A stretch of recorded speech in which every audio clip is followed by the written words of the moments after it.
They thought I'd never find out. They thought age had made me blind, deaf, and stupid. But I heard every word that night. Every single word. I'm Marcus Holloway, 68 years old, retired aerospace engineer, widower for 5 years now. My daughter Jessica is my whole world. Or at least, I thought she was. Until I came home early from what was supposed to be a relaxing 7-day cruise with my old college buddies and walked into a conversation that shattered everything I believed about my family. Let me back up. 3 weeks ago, my friend Raymond called me up. Marcus, come on this cruise with us.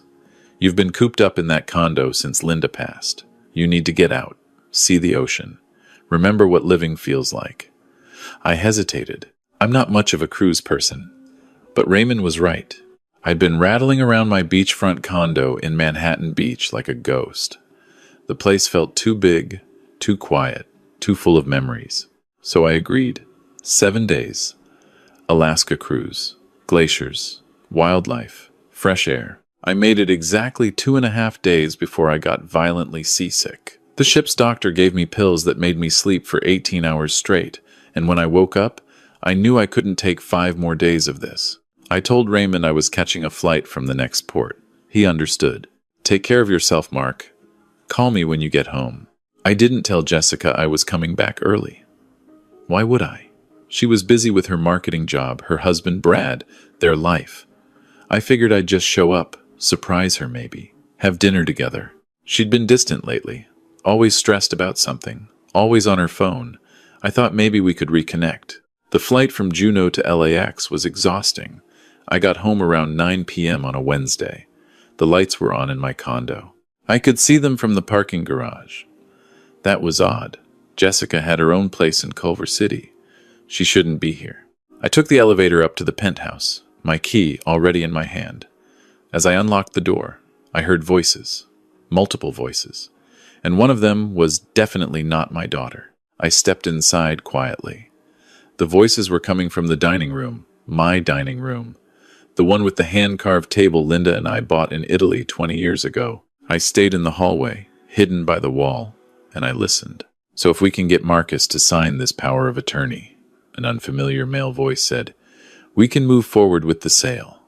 The market's hot right now. This unit should fetch at least $2.5 million, maybe more with the ocean view and recent renovations. My blood went cold. Sale? What sale? And he'll sign it? That was Brad's voice, my son-in-law. The startup founder who'd been revolutionizing the food delivery space for the past 3 years with absolutely nothing to show for it. He will if we present it right, Jessica said. My daughter, my little girl. Dad's been really forgetful lately. Last month he asked me twice in one day if I'd picked up his prescription, and he keeps mixing up names. Yesterday he called me Linda. I gripped my suitcase handle so hard my knuckles went white. I had called her Linda once, because she was standing in the same spot her mother used to stand when she made coffee, and the light hit her hair the same way. And for just a split second, grief and memory overlapped. It happens when you lose your wife of 40 years. But forgetful? I wasn't forgetful. I was sharp as ever. Hell, I just finished a 2,000-piece jigsaw puzzle last week and consulted on an aerospace design problem for a former colleague. The thing is, a woman's voice chimed in, crisp and authoritative. We need to move quickly. If Marcus is showing signs of diminished capacity, this is actually the perfect time. Once it progresses further, any documents he signs could be challenged. But right now, we're in a sweet spot. Who's the woman? Brad's mother. I recognized her voice now. Patricia. Always wore too much perfume and looked at my condo like a shark eyeing a seal. Our family attorney, Patricia said. Deborah's handled all our estate matters for years. She knows exactly how to structure this. And you're sure this is legal? Jessica asked.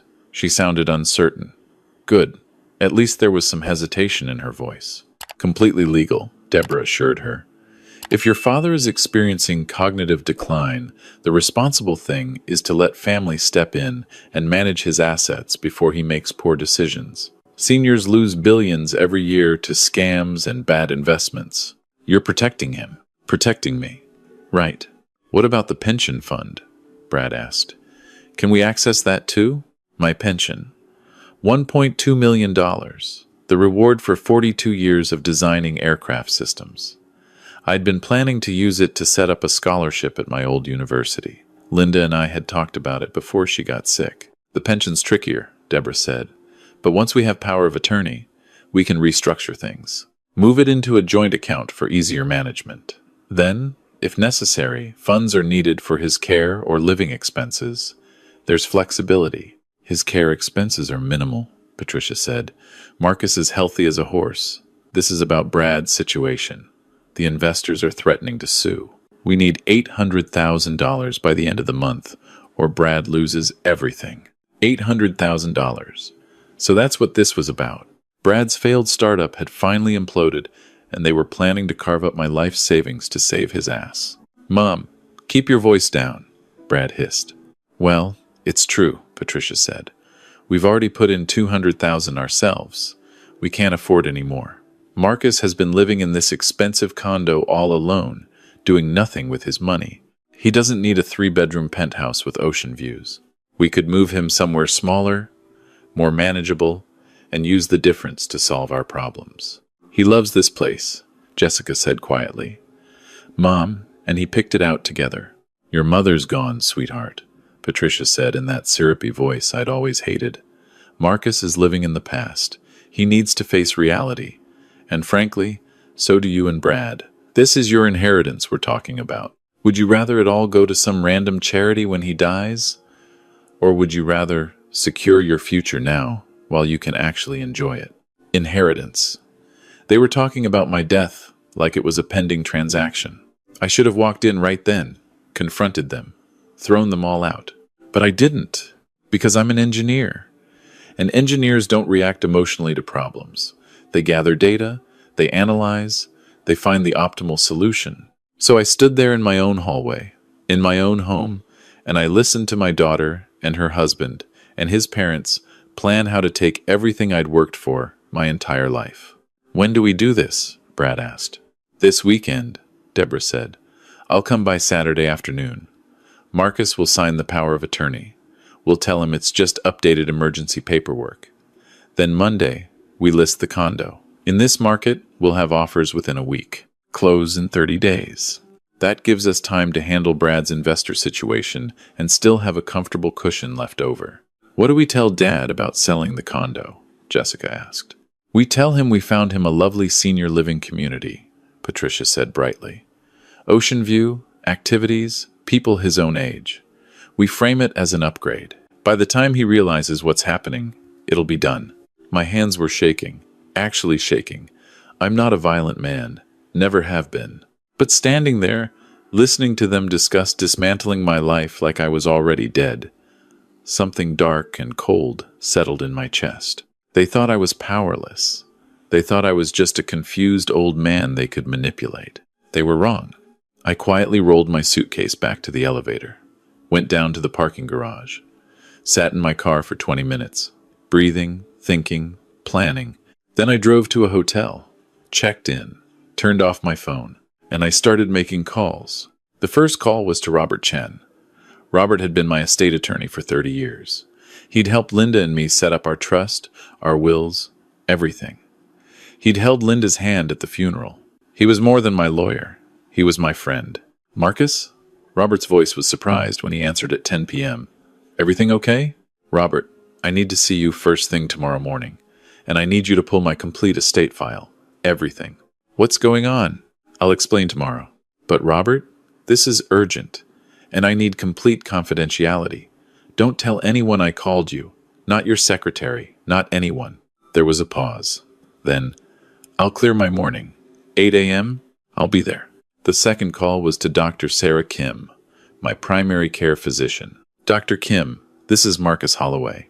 I know it's late, but I need an emergency cognitive function evaluation, full battery of tests, and I need it documented and notarized. Marcus, has something happened?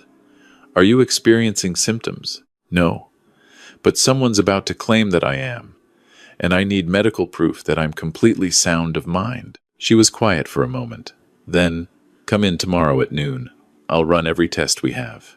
The third call was to my former colleague, James Patterson. James had retired from aerospace 3 years before I did, but he'd gone into consulting. More importantly, he had connections to private investigators. James, I need someone who can dig into financial records. Someone discreet. Someone good. How soon? Yesterday. I'll text you a number in 5 minutes. He did. By midnight, I'd hired a private investigator named Monica Reeves, who specialized in financial fraud. I gave her Brad's name, his startup company, everything I knew. I'll have a preliminary report by Friday, Monica said. If there's financial mismanagement or fraud, I'll find it. Then I sat in that hotel room and I did what I do best. I planned. Linda used to joke that I couldn't make a sandwich without a blueprint. She was right. I approached every problem systematically. Identify variables, calculate outcomes, optimize solutions. This problem was complex. Multiple actors, emotional variables, legal constraints. But it had a solution. I just had to find it. By 3 a.m., I had my strategy. I went through my estate documents that Robert had sent to my encrypted email. Everything Linda and I had set up. And there it was, buried in the trust document on page 47. Something Linda and I had insisted on after watching her father's estate get torn apart by greedy relatives. The diminished capacity protection clause. Robert had drafted it specifically to prevent exactly what Jessica and Brad were attempting. The clause stated that if any beneficiary attempted to claim diminished capacity on the part of the grantor in order to access trust assets, all benefits to that beneficiary would be immediately and permanently revoked. The assets would instead transfer to designated charities. Linda and I had put it in as a safeguard. We never thought we'd actually need it.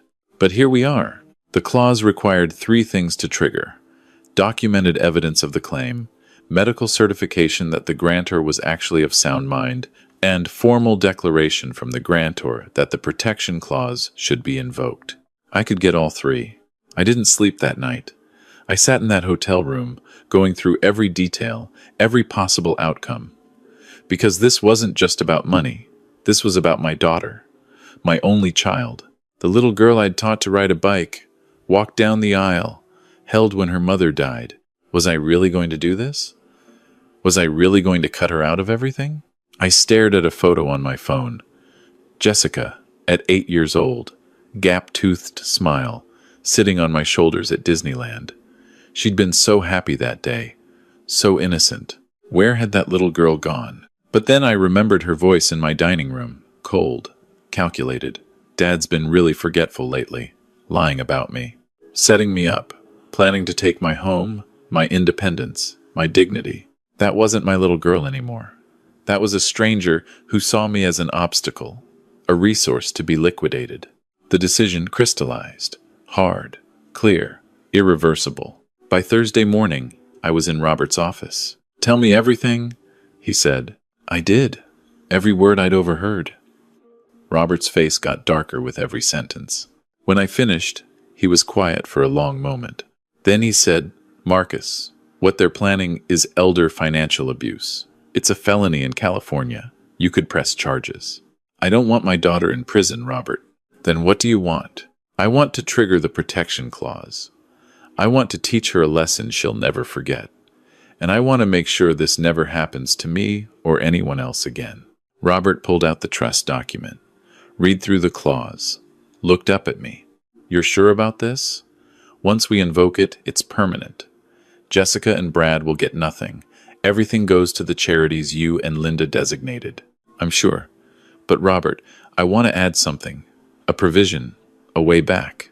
His eyebrows raised. "If Jessica completes 2,000 hours of volunteer work at a homeless shelter or elder care facility within 2 years and submits quarterly reports showing genuine engagement and growth, then she can petition to have a small portion reinstated. Not the full amount, but enough to show her I'm not completely closed off to redemption." Robert smiled. Linda would have liked that. Linda would have done the same thing. We spent the next 3 hours documenting everything. Robert took notes, drafted declarations, prepared the formal invocation documents. At noon, I went to Dr. Kim's office. She ran me through every cognitive test in her arsenal. Memory tests, reasoning tests, pattern recognition, executive function, clock drawing, 3-word recall.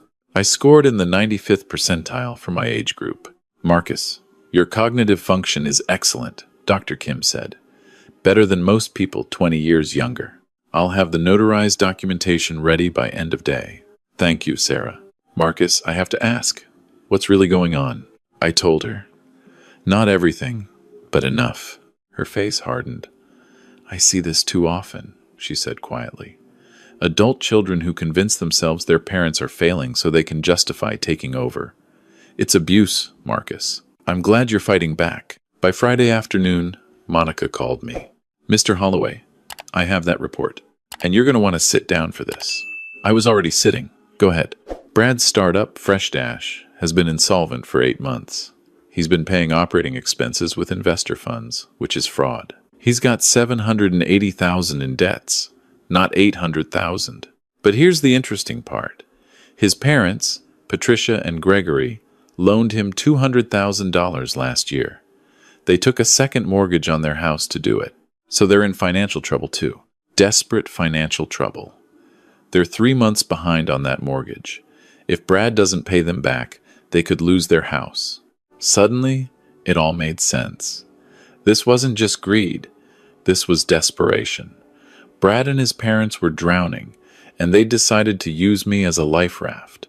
There's more, Monica said. I found text messages between Brad and Jessica.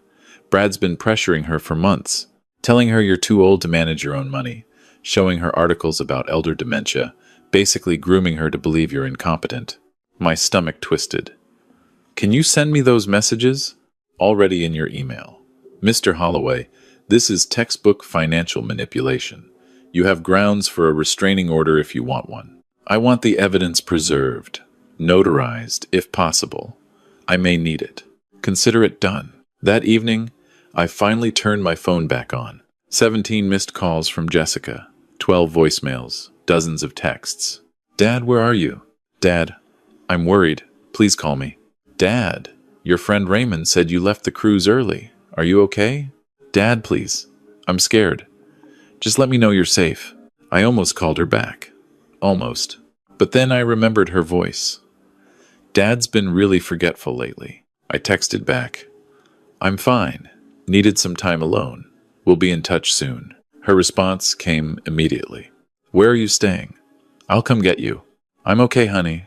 Just need a few days. Love you. I turned the phone off again. Saturday came. According to the plan I'd overheard, they were supposed to come to my condo that afternoon with the attorney, to get me to sign papers. I wanted to be there, but not the way they expected. At 2 p.m., I sat in my car in the parking garage, waiting. At 2:15, I saw Jessica's car pull in. Then Brad's truck. Then an unfamiliar Mercedes. The attorney, probably. I waited 10 more minutes. Let them get upstairs. Let them start to wonder where I was. Then I took the elevator up. I could hear them before I even opened the door. Voices, concerned. Where is he? Patricia's voice. I don't know. Jessica sounded genuinely worried. He texted me last night but won't tell me where he is. Maybe he's at a friend's house? Brad suggested. Marcus doesn't really have close friends nearby, Jessica said. They all moved away or passed. Thanks for that reminder, sweetheart. I unlocked the door and walked in. They all turned. 4 faces. Jessica, Brad, Patricia, and a blonde woman in an expensive suit who had to be Deborah, the attorney. Dad! Jessica rushed forward. Oh my God, where have you been? I've been so worried. She tried to hug me. I stepped back. I've been taking care of some things, I said calmly. What things? Dad, you look exhausted. Have you been sleeping, eating? I'm fine, Jessica. Mr. Holloway, the blonde woman stepped forward, hand extended. I'm Deborah Morrison. I'm the Chen family's attorney. It's wonderful to finally meet you. I didn't shake her hand. I know who you are. Her smile faltered slightly. Dad, we were hoping to talk to you about some important matters, Brad said. Why don't we all sit down? What kind of important matters? Well, with Mom gone and you living alone in this big place, we thought it might be time to look at some practical arrangements. You know, to make sure you're taken care of. Taken care of, I repeated. Interesting phrase. Mr. Holloway, Deborah interjected smoothly. What your family is suggesting is quite common for people in your situation. A simple power of attorney arrangement allows your loved ones to help manage things if you ever need assistance. It's really just a safety net. A safety net, I said. And would this safety net happen to include selling my home? Dead silence. Jessica's face went pale. Dad, Would it include accessing my pension fund? Moving my assets around? Maybe to help with, say, some bad investment decisions? Brad's face flushed red. Patricia's mouth opened and closed like a fish. How did you, Jessica, started? I came home Wednesday night, I said quietly. I came home early from my cruise because I was seasick, and I stood in that hallway and heard every word you said. Jessica's hand went to her mouth. Oh God. Dad. You what? You didn't mean it? You were just exploring options? You were protecting me? My voice stayed level, calm. Engineering precision. Which lie would you like me to believe, Jessica? Mr. Holloway, I think there's been a misunderstanding, Deborah began. The only misunderstanding, I cut her off, is yours. You misunderstood who you're dealing with. You thought I was a confused old man you could manipulate. You were wrong. I pulled an envelope from my jacket. This is a notarized medical evaluation from Dr. Sarah Kim, conducted Thursday. Full cognitive battery. I scored in the 95th percentile. I'm not forgetful. I'm not incompetent. I'm not suffering from diminished capacity. I pulled out a second envelope. This is a complete financial investigation into Brad's company, Fresh Dash. Turns out, Brad's not just a bad businessman. He's been committing fraud, using investor money to pay operating expenses. And Patricia, I know about your second mortgage, the one you took out to give him $200,000, the one you're about to default on. Patricia actually gasped. I pulled out a third envelope. And this is the text message history between Brad and Jessica, where Brad systematically convinced her I was losing my faculties. Psychological manipulation, elder abuse preparation, all documented. Jessica was crying now. Actually crying. Dad, I'm so sorry. I didn't, Brad said. You were forgetting things, and I believed him, and I was so stressed about money, and you decided your stress was more important than my dignity, I finished. You decided that lying about me, stealing from me, taking my home was acceptable if it solved your problems. We weren't going to steal, Brad started. Shut up, Brad, I said. I'd never spoken to him like that before. His mouth snapped closed. I turned back to Jessica. Your mother and I set up our estate very carefully. We had a specific clause written into the trust. It's called a diminished capacity protection clause. Do you know what it does? She shook her head, tears streaming.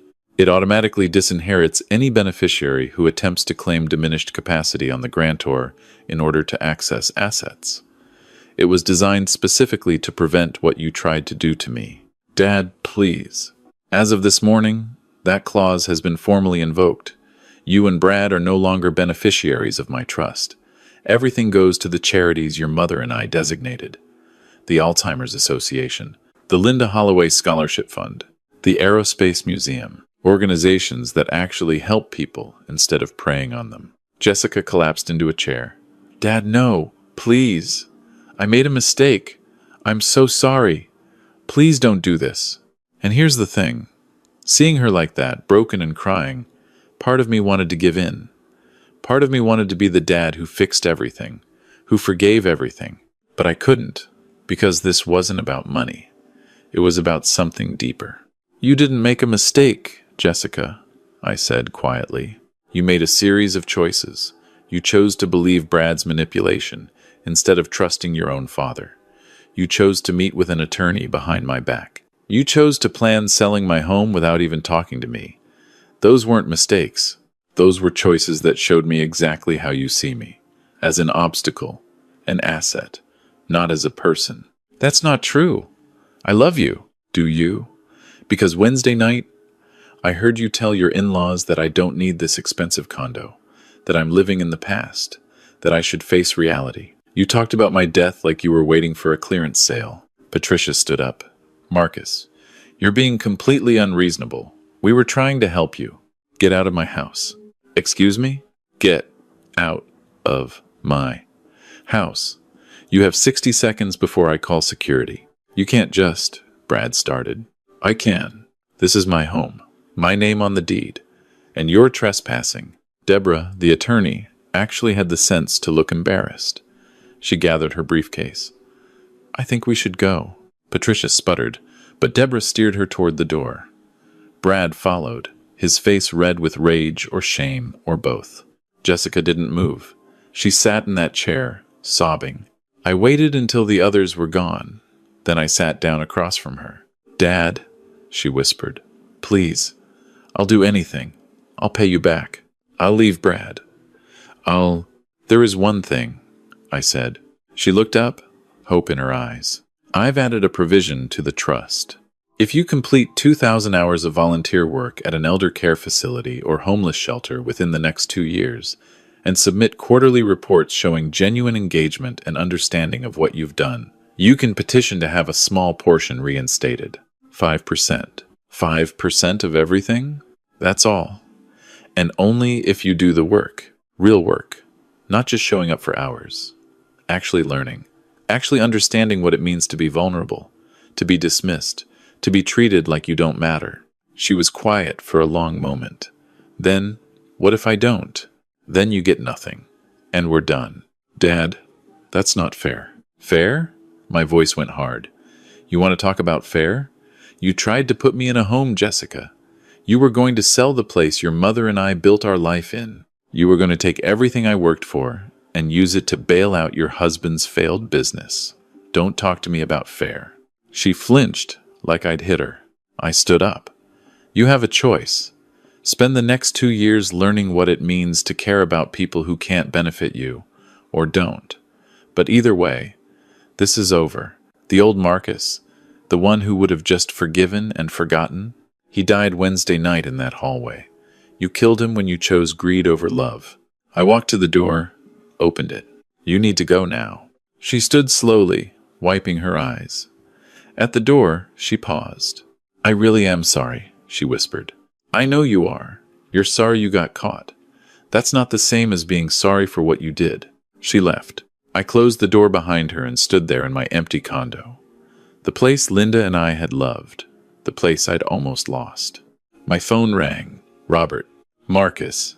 I heard from Deborah Morrison's office. They're not going to fight the trust invocation. She knows they don't have a case. Good. How are you holding up? I don't know yet. Ask me in a year. Linda would be proud of you. Would she? I just cut our daughter out of our estate. You gave her a path back.